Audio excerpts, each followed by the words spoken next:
I want to ask for everybody here, who does not love Fridays? I mean, Fridays are, of course, the day when the weekend starts.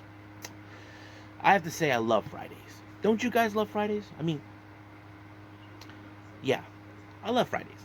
So, since it's Friday, as you know, we're going to be reviewing Stardom's latest New Blood event. This one features many matches. The main event features, of course, Rian and Azusa Inaba to take on Cosmic Angel members Aya Sakura, who is, of course, Rina's opponent for the future belt. Aya teams up with Yuna Mizumori, so that's going to be a lot of fun. And then we move on with AEW Rampage with a few interesting matches taking place as well. And then, of course, we're going to see who's going to level up on this latest episode of NXT Level Up. But first things first, I can finally say I'm catching up with ChocoPro, so we're going to do all three of them. So basically, we have 6 reviews, but they're from 4 different promotions. And the majority comes from ChocoPro. So we're going to do number 392, 393, and 394. A lot of things happen in those because, as you know, a new beginning has begun with ChocoPro. They're no longer going by Got to Move anymore. So I'll explain more about that a little later. And then, of course, we're going to cap up our episode with some news updates to give you guys updates what's been happening in the world of pro wrestling, such as what events the promotions are throwing out, who's booked, what matches are set, including developments that are happening in the world of pro wrestling as we speak. So, let's get ready for another episode of the Deleted Wrestle Zone.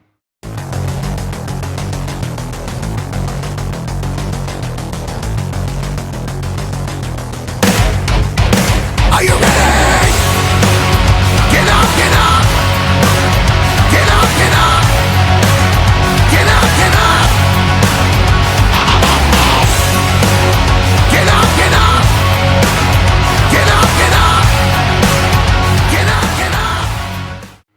Hey everyone, welcome to the Deleted Wrestle Zone, all things that is pro wrestling with AEW, NXT, New Japan Pro Wrestling, TNA, the National Wrestling Alliance, various promotions, wrestlers, matches, and championships. I am your host, Jay right here. So, if you are new to the channel, welcome. This is a channel where we do a lot of pro wrestling reviews from various promotions, not only here in the United States, but also in Japan, Mexico, Canada, Europe, the UK, anywhere in the world where pro wrestling is not as big, but it continues to grow. We also do discussion videos, talk about various topics such as the wrestlers themselves, the promotions, factions, storylines, whatever we want to talk about. We also, of course, do more news updates. If certain information was unable to be on this episode, we can put it on a separate video by itself or on the next episode. We also, of course, do real-timing news updates to keep you guys on alert if something has happened in the world of pro wrestling that needs to be addressed ASAP. We also got the Unagi Sayaka Watch and various cool wrestling content as well. So if you like what you see, please subscribe to us or click on that subscribe button. You'll be getting a lot of daily reviews and other cool wrestling content as well.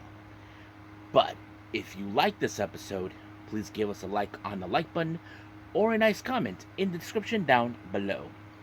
Now, all introductions set aside, and I'm giving it all she's got, Captain. So let's begin with our very first review. In this one, we're gonna go with one of 3 ChocoPro events. So let's get started.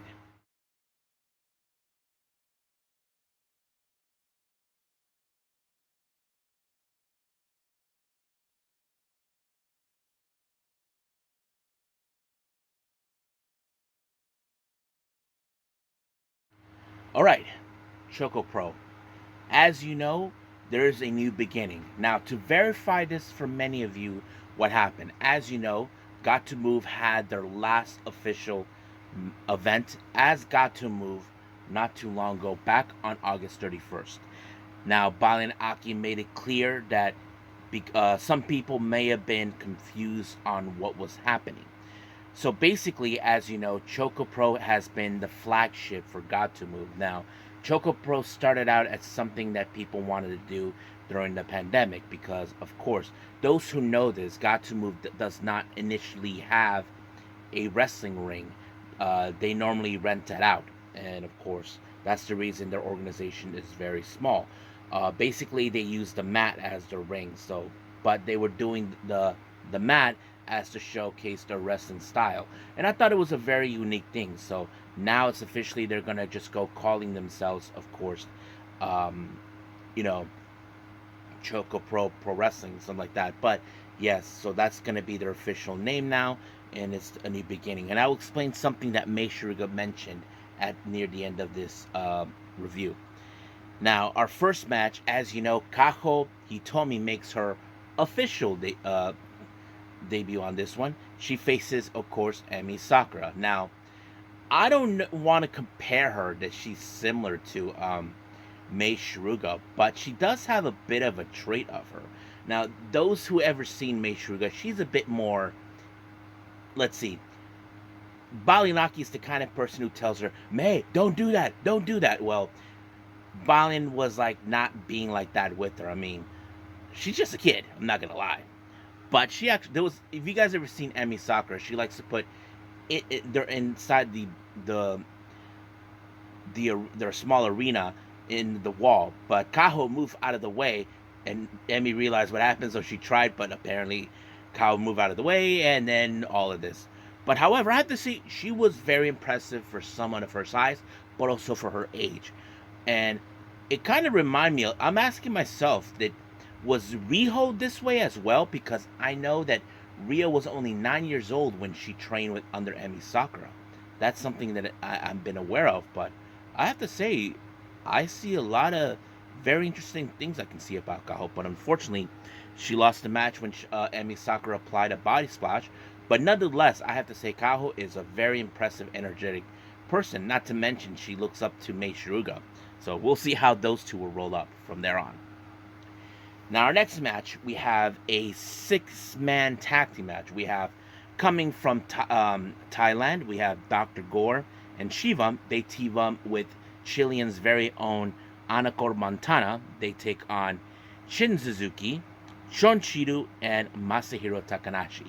So I thought this match was very impressive because the thing is this, like, we have the homegrowns in there, you know, Chon, Shin, and Masa together.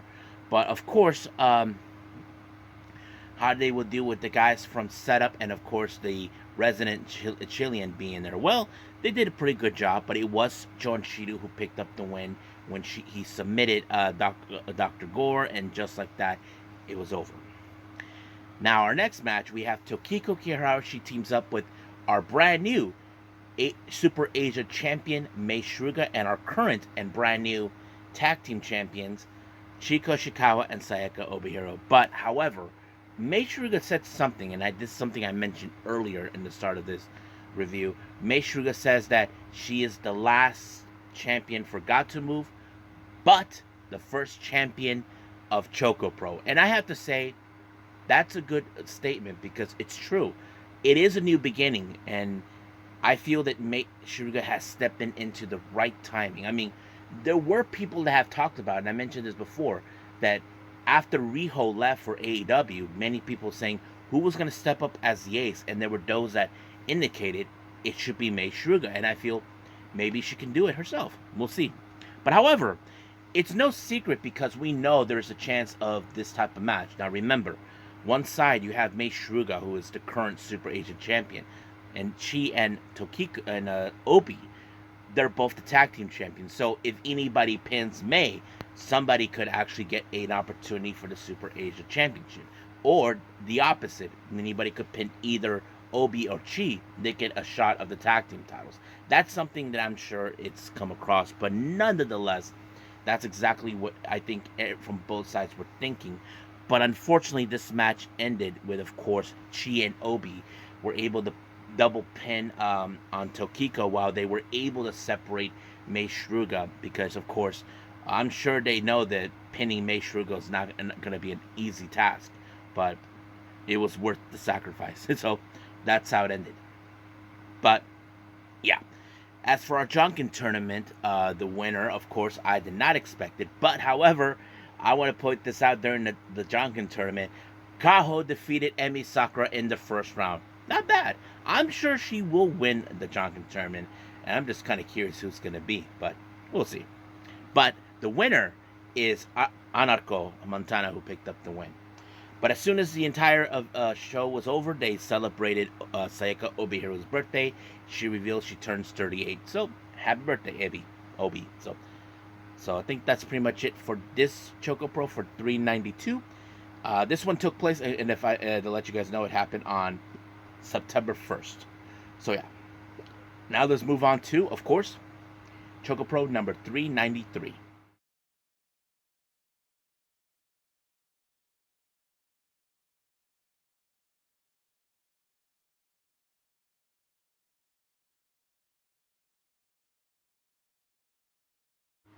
Okay, as we continue with more ChocoPro, so we're doing number 393.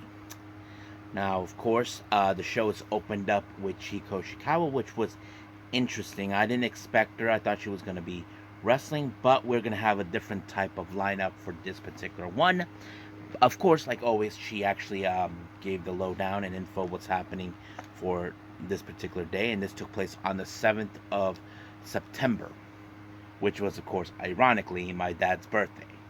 But, nonetheless, our first match, we have Zawadi Kamen. He teams up with Yasu Urano, who, in fact, is acting like a total jackass the entire time. But he had to face against Moki Lee, which is portrayed by Mochi Natsumi, and, of course, Chonchiru.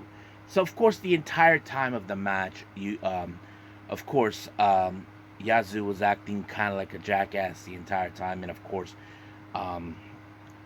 both Mochi and Chon had to deal with it, but they were able to overcome it when they were, when of course, what was it? When Sawadi was the one who ended up being pinned. So it was a very simple task right there. So nonetheless, it was a good match. Now our next match, we have Hoshi Tango. We haven't seen for quite some time. He pairs up with Masahiro Takanashi. They take on a very interesting pairing. ChocoPro's very own Sayaka. He teams up with someone named Poison Zawada Julie. I don't know who this guy is, but they were doing like this thing with the shakers, like kind of like a rattlesnake type noise. And of course, Masa finds it annoying. He's like, could you please turn that goddamn noise off? He was acting like that the entire time, because every time, of course, either Sayaka or Poison were doing, you hear that. It was straight up annoying. But nonetheless, there is one snag on this match. Well, apparently, there is a size advantage. Well, Hoshi Tango was able to pin both. Of course, it was Masa who picked up the win on Sayaka, and that was kind of it right there. And I'm sure Masa had to leave because he couldn't stand that going around. So, now our next match, we had a very interesting first appearance from someone from Evolution, Soy. She faces against Emi Sakura. Now, I haven't seen Soy's debut match in Evolution at all, but I have seen her, heard, and describe. She's like a bit of a powerhouse, kind of like similar to Zone's, but the only difference is Zone is more flexible, showing her muscles, that sort of thing. Nothing against Soy, but I have to say she is pretty good. But however, you're facing against someone who's way gooder than her and has more experience, and not to mention someone who's trained some of the best Yoshi wrestlers we know. And of course, if you guys know Emi Sakura, she's the one who trained Riho and Hikaru Shida. Yeah, both are former AEW women's champions. They were trained by her. And of course, she trained our current Super Agent champion, Mei Shruga. But nonetheless, it was Emi Sakura who picked up the win, with, of course, applying the diving body splash, and just like that, it was over. Now, for our Jonkin tournament, well, there was not a lot going on, but I can tell you who won. And I didn't think she was going to do this on her debut. And it did. It was Soy. I'm like, holy cow. Soy not only debuted, but she may not have won her match. She won the Jonkin tournament. Not bad. I mean, we do see that on rare occasions when it comes to ChocoPro when they do the Jonkin tournament. There are those who are rare to pick up wins. Like if they were unable to win their match, they win the Jonkin tournament. But except if it's on a debut, that's very rare. We've seen that on maybe one or two occasions, but nonetheless, not bad. So that's pretty much it with 393. So let's move on with our last one, 394.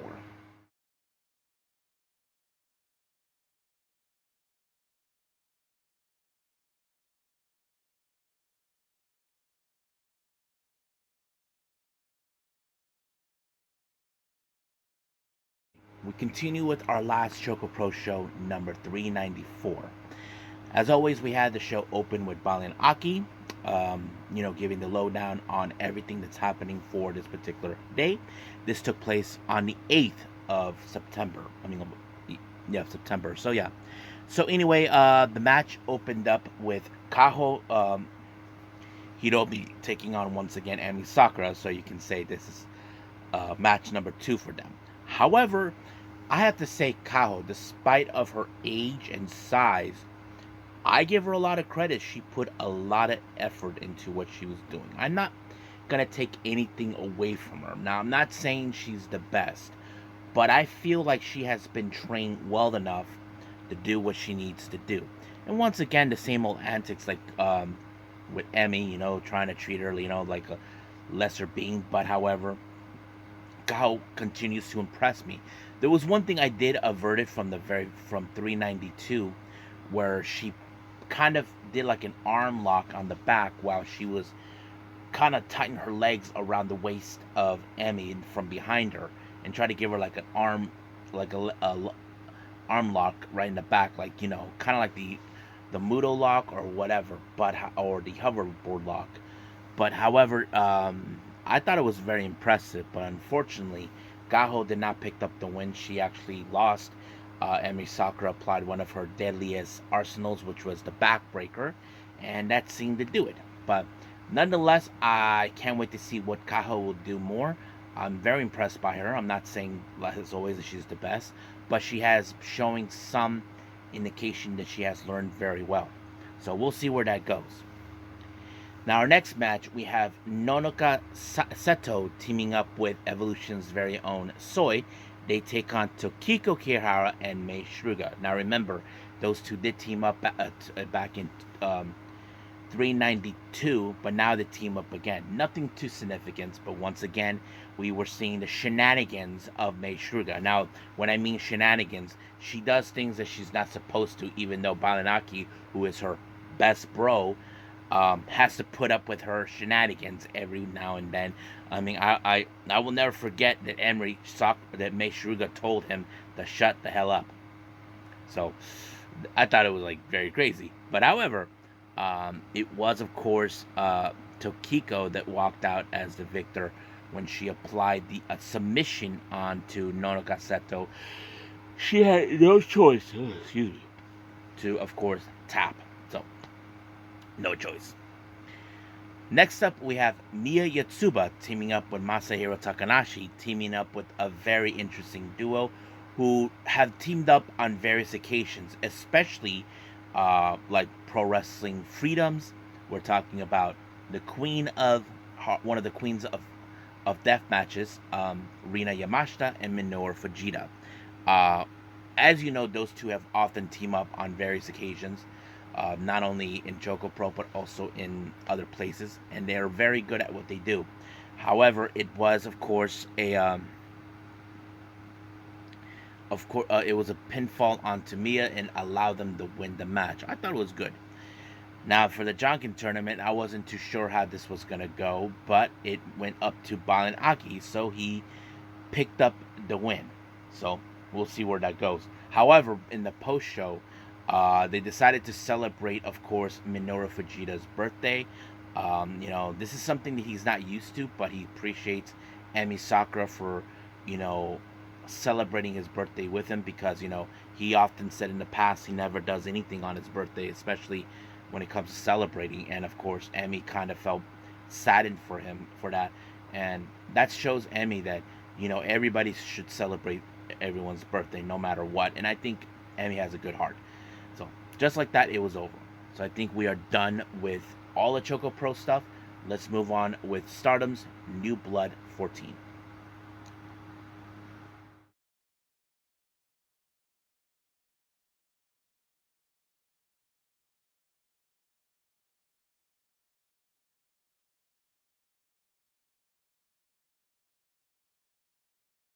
Okay, Stardom New Blood 14.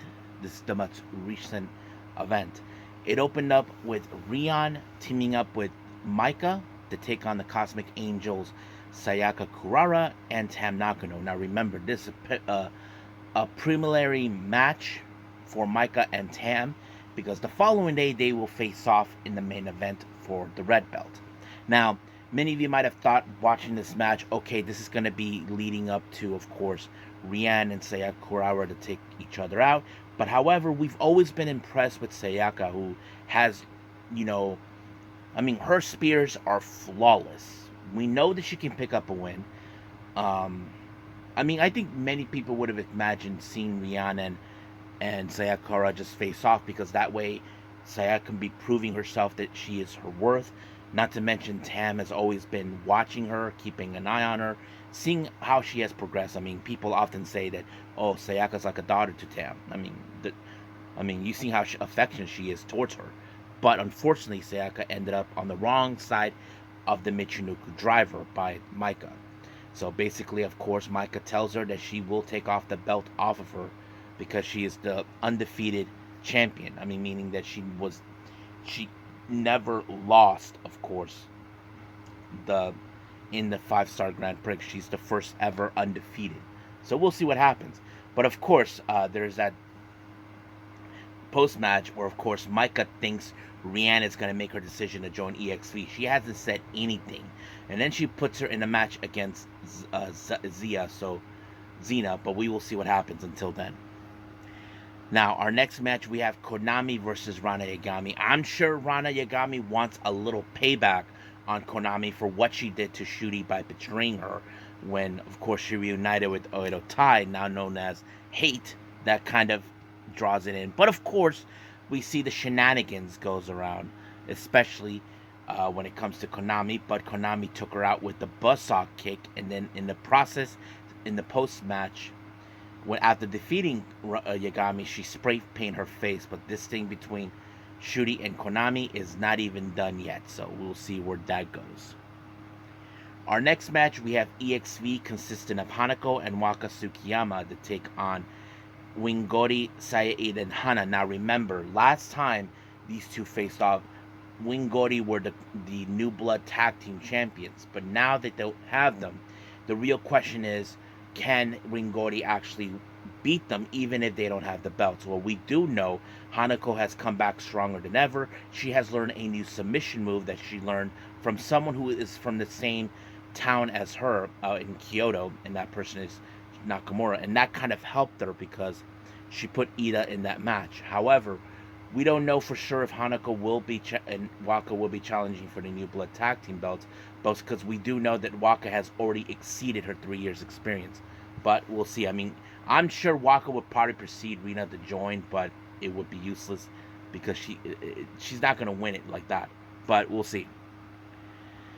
Our next match, we have God's Eye members Hina and Tomoka Inaba taking on Neo Genesis, Miyu Amasaki, and Starlight Kid. So I thought this match was pretty good, but however, the interesting part is seeing Hina and Miyu Amasaki on opposite sides. Remember, these two ladies were once members of Queen's Quest, so you ask yourselves, how did they feel? Well, they've chose their own paths. Miyu was invited by Starlight Kid and Crazy Star to join their faction because they're part of the same generation as Starlight Kid. So basically that sets it up. But however, it was Tomoka Inaba, in fact, who also was able to ply her Michinoku driver on Amasaki to pick up the win. And then, of course, Tomoka Inaba actually, tell Starlight Kid that she's from the same generation as Starlight Kid. So she's asking her, do you want to join Neo Genesis? She tells us she is, of course, from God's Eye. Basically, the idea was happening is Starlight Kid is the leader of Neo Genesis because she's leading the generation of hers. I mean, if you know this, Neo Genesis, meaning that Starlight Kid, Zuzu, Mei, Miyu, and of course Azumi, they're all from the same generation. Like Tomoka Inaba is one of them too. So basically, they're trying to be like, how do I say, the faction that would lead their generation to where it needs to go. So that pretty much it. And of course, Hina was telling Miyu Yamasaki that it should be her to dethrone her twin sister Rina for the future belt, but we'll see. Now, our main event, we have Cosmic Angels, Yuna Mizumori, and Aya Sakura to take on Azusa, Inaba, and Rina. Now, remember, Aya Sakura will get challenge Rina for the future belt, and that's going to be on the next New Blood event. But of course, they did pretty well. You would think that there's going to be some interesting developments, but however, it was Rina who walked out as the victory when she applied the double diving knee drop onto Sayaka to pick up the win. Sakura to pick up the win. But however, in the post match, well, this particular day, you guys should know it was, of course, Aya Sakura's birthday, and she considered this her birthday present. And then, of course, Azusa was invited to join 8, and now she's an official member, despite that she's GTO. So basically, now 8 has officially 9 members. So I'm sure that they're trying to bust some heads and see what happens from there. So we'll see what happens with them. But right now, we are done with New Blood and move on with our next review, and that is AEW Rampage.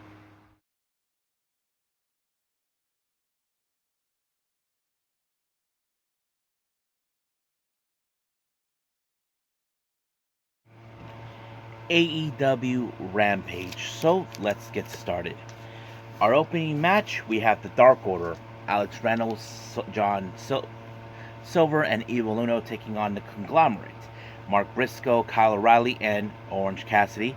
So you may remember we saw what the Conglomerate did. Well, mostly Orange Cassidy giving Jericho his $7,000 in pennies.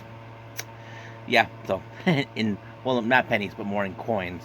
So thought it was funny. But however, they had to deal with, of course, the Dark Order, who has now been, causing some heads turning around.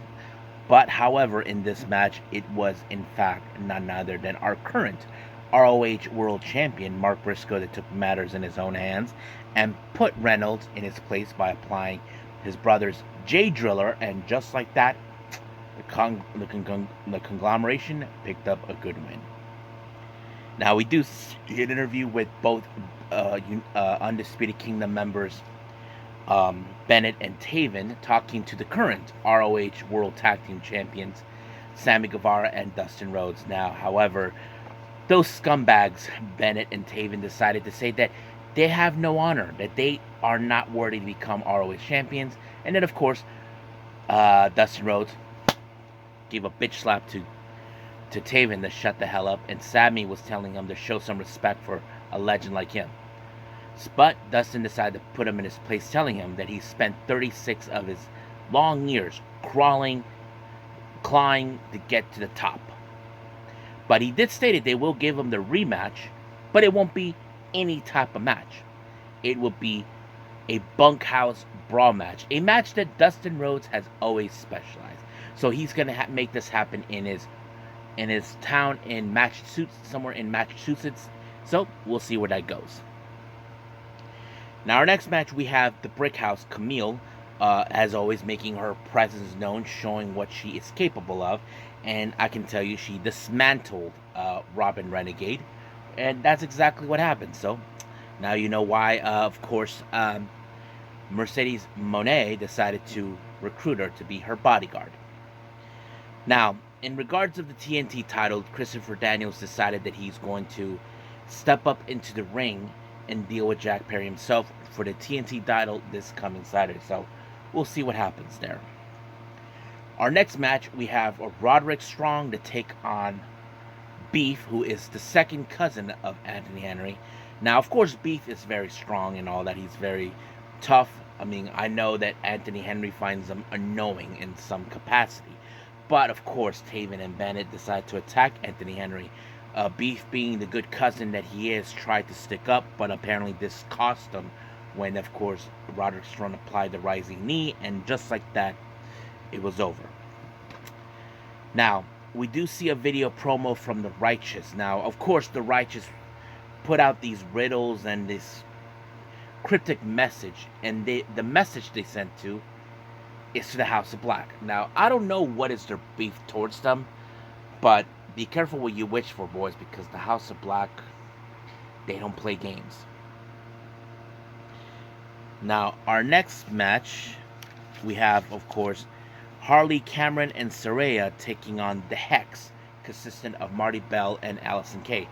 We have seen Allison Kay make many appearances in AEW before, but it's the first time we see her with Marty Bell as the Hex, being there. But of course, it was, Saraya who picked up the win with the nightcap on Allison Kay. But however, right, during the post-match, we had an unexpected visitor who was not scheduled to be there, but showed up anyway, and that is Jamie Hayter, who's looking for Saraya. But while Harley Cameron is dealing with Jamie Hayter, Saraya just ran with her tails in between her legs, leaving Harley Cameron to defend for herself, but it did not do any well for them. But nonetheless, yes, so we'll see what happens. Now, our main event, we have Konosuke Takeshita versus Action Andretti. We know that Takeshita wants to reach the top, but he has to go against a guy who's been well recognized as the guy who defeated Chris Jericho. So that's always been the case. But man, I have to say Action Andretti really stepped up a little bit of his game in this one, because Takeshita is not someone you should take lightly. He has proven why he is who he is, why he's one of the best. And unfortunately, it did not go according to plan. It was the flaming fire, the blazing fire by Takeshita that allowed him to win. But I'm sure Takeshita would love nothing more than get another shot at Okada for the Continental Championship. So we'll see what happens down the line. Now let's end the things here with AEW and move on with our last and final review, NXT Level Up.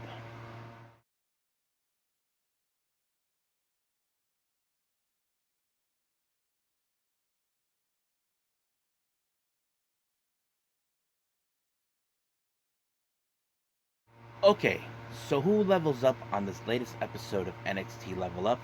Let's find out. Our first match is a tag team action. We have makeshift matches.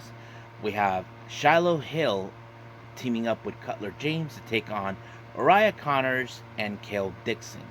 So not too sure exactly how it's going to. We have seen each of these guys very impressively what they can do. So far, some are unable to pick up the bigger wins yet, but they're learning on that. But what was impressive, it was Cutler James who picked up the win for his team when he applied a spine buster onto Connors, and just like that, it was over. So, not bad from there. I have to say it's good to put certain wrestlers that don't have the experience yet, instead of putting like the wrestlers we have seen mostly on the NXT brand. But I like this combination.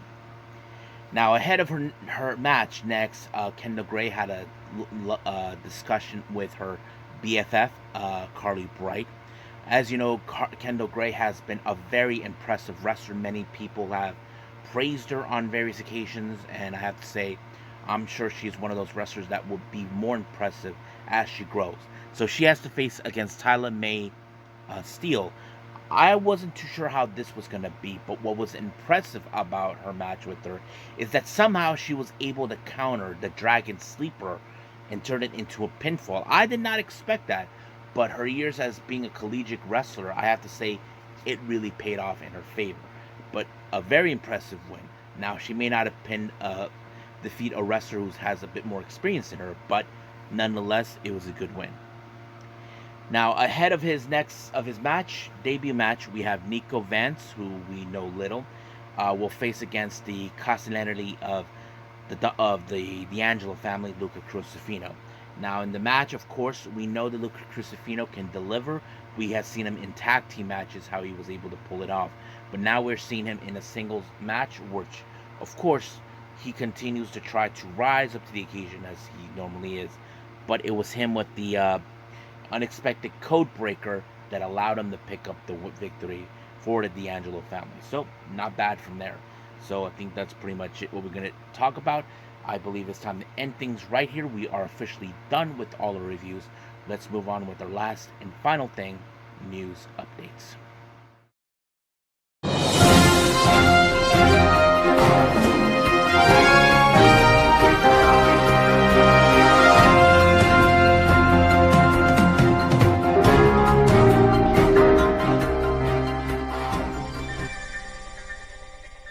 Okay, so welcome to our news update. So let's begin with, of course, upcoming events from the promotions themselves.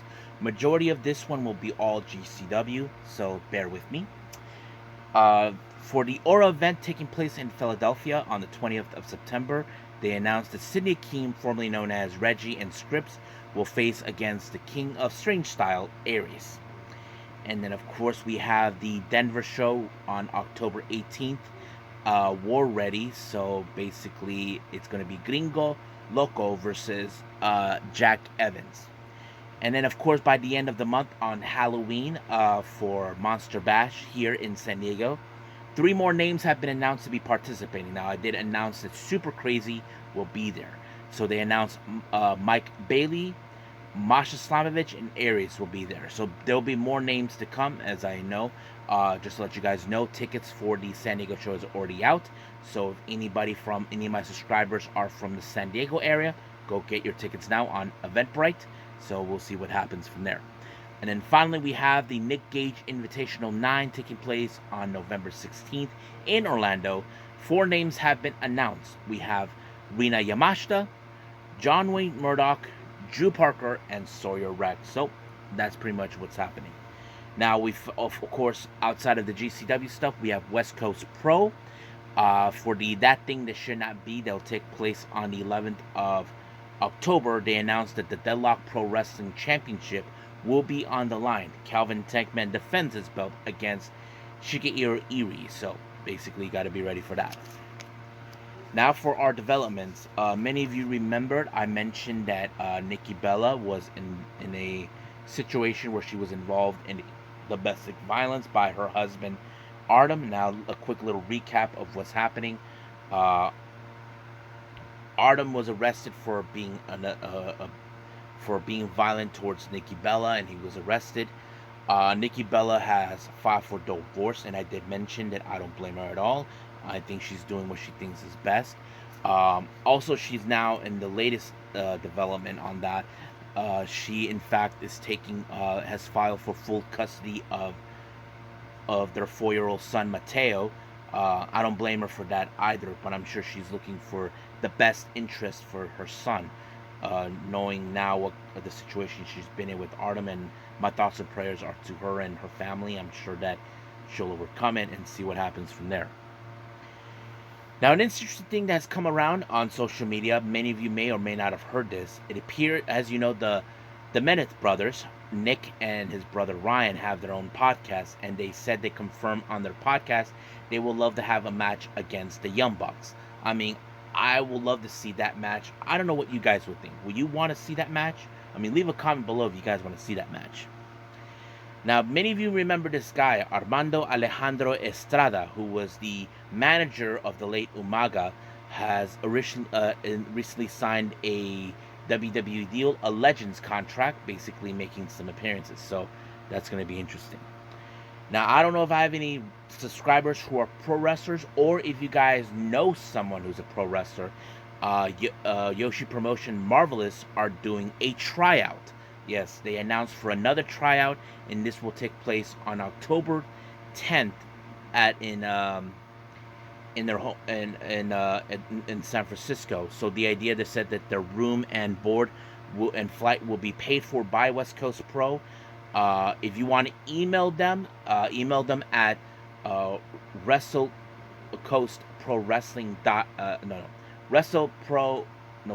Coast Pro Wrestling at gmail.com. So you guys should check that out.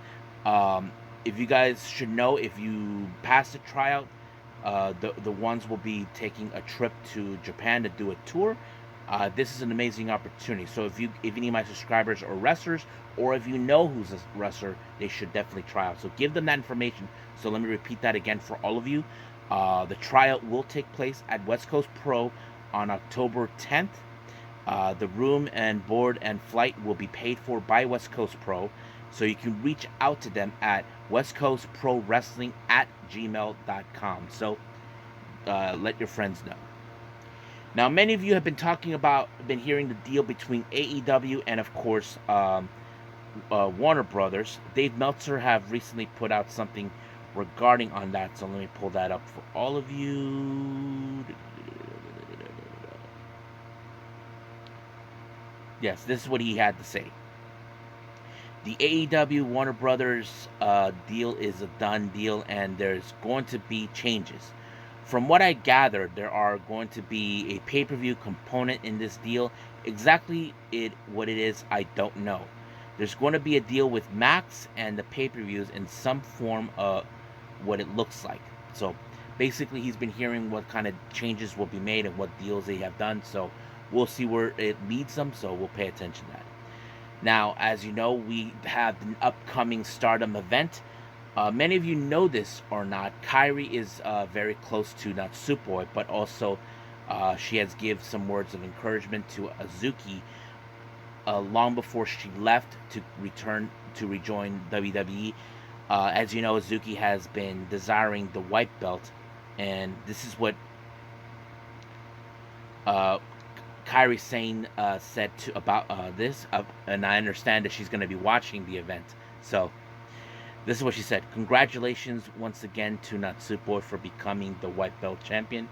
Natsupoi and Hazuki are both straightforward, hardworking people with their own beliefs, and I think they will both be incredible cool wrestlers who move the hearts of people who watch them. I will definitely watch it. I need a handkerchief. Don't we all? But I'm sure Kairi will be emotional watching this. Now, I know some of your question. I thought she supports Marigold. She does support it, but there are certain wrestlers she's very close with. You know, like, of course, Mayu Iwatani, Tam Nakano, Natsupoi, Sayuri Inouye, those people. It's not about the promotion she's close with. It's more like she supports the promotion for what they can do. Instead of like her, because we've never seen her how she interacts with others. But I'm sure she will give her honest opinion what she thought about this match, and I'm sure she will. And if she does, I'll let you guys know. So I think that's pretty much it what we have. So let's call it a day. Well, I hope everybody enjoys this episode coming up. Unfortunately, I was unable to see the latest TNA event, Victory Road. I'm sure I will put that on the next episode. We do have the latest Stardom show. I definitely probably will put that as a priority. So is New Japan and AEW Collision. So we will see how that one rolls up. So hopefully I get to do all four of them in time. But we'll see. But for now, we'll just leave things as it is. And we'll move forward from there. So until then, I will see you guys in the next DWZ time. Same DWZ channel. I must bid all of you adieu. So, goodbye. And have a nice day.